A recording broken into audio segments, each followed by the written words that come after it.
Now, people always ask me, David, what's the vision? Where do you want to see Calvary San Francisco get to? Very simply, my vision is this. I want to see a brand new church started in every single district in the city. Okay? Most churches are planted, they say, I want to get one church and get as many people in there as you can. So the bigger the better. And that's been the way church has been going for like the last 40 years.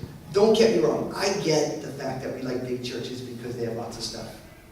But I really think that the best way to reach the city is to put a brand new church in every community.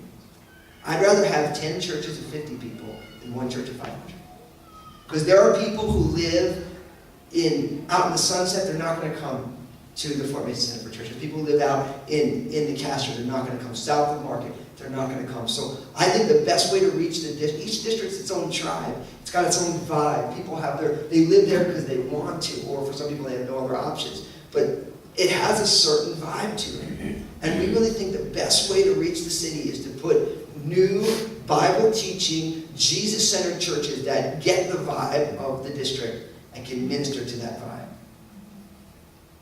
And so that's our goal. I want to see, rather than one big church that's got a lot of people that you say, oh, we have a church of this many, I'd rather see 10 churches of 50 people.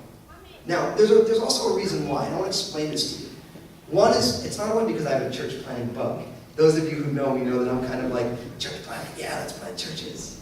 God loves planting churches. I'm really into it. But you know why I think? Because church is not a service provider.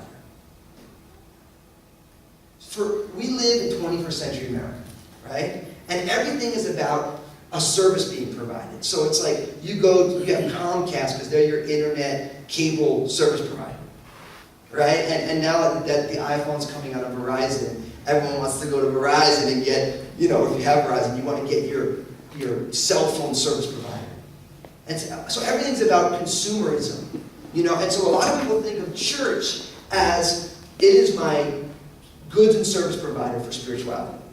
So you go there, if you like the pastor, if he speaks in your language and he can explain to you the things of God, then we go there. And if, I want a singles ministry, so if they have a singles ministry, I'm going to go there.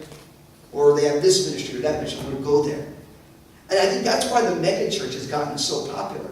Because the bigger the church, the more services they can provide. And so people want to go where they can get all the services. But God did not ordain the church to be a service provider. He ordained the church to be a family of faith. A community of faith. A family.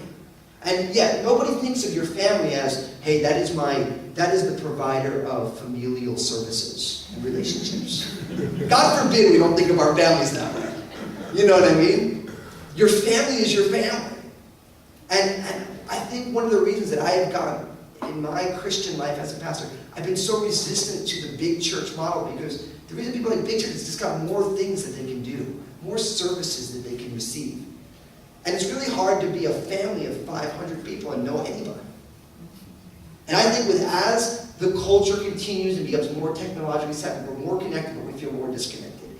I think that the Church of Jesus Christ will be the last place where people can find real community. Real relationships.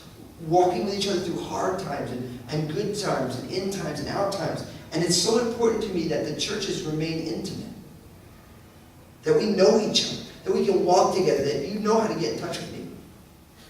You go to a big church, you're never going to get in touch with the pastor. I want to know how people are doing. I want to be part of your life. I want you to be part of my life.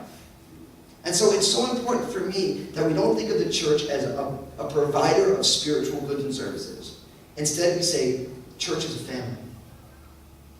We're a family of faith. We believe in Jesus. We walk together. So my goal is to see community groups proliferate, to see leaders raised up, and to be able to launch churches out of this church and other churches to reach each district in the city. That's my goal. Now, I'm praying, I think that that's God's will, and I can't enforce a timetable on it. But that's my prayer. That's my hope. That's my dream for the city. Now,